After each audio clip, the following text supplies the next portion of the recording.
20% pass-through tax deduction. For more accounting information and accounting courses, visit our website at Accountinginstruction.Info.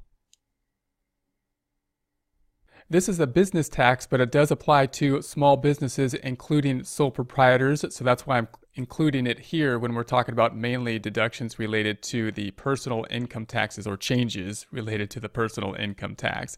So the business entities that are affected will include the sole proprietor. So a Schedule C business will be included here. When we think about pass-through entities, we often typically think of a partnership because we have to file a return, but the partnership will then flow through a K-1 to our Form 1040, to our individual tax return. LLC is a type of flow-through entity in the same format.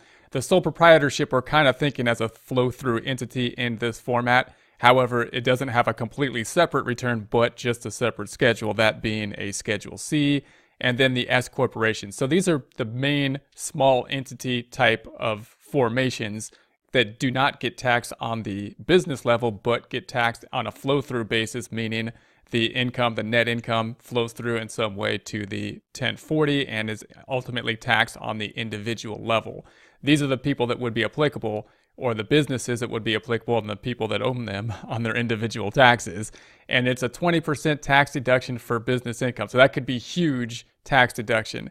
Now, we're not going to get into kind of the weeds on this. There are a lot of limitations on this, and so you want to go through this. We won't go through a lot of detail, but there is a wage income not deducted like limitation.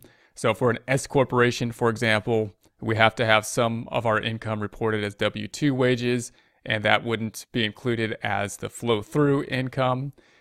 Also, there's going to be income limitations in certain areas that we'd have to look through, and mainly service-type business. And there's a list of service businesses that could have limitations or income limitations, meaning as our income goes up, we get less and less of the benefit. And if you go through the list on here, we've got things like health, law, actuarial sciences, performing arts, consulting, athletes. So there's a lot of things to go through in this law to see what the qualifications would be and who exactly is going to benefit, but it has the potential to be a huge benefit to many small businesses, a 20% deduction on the business to flow through income. So we won't get into the weeds in terms of all the differences and when it would apply. We'll talk about that later.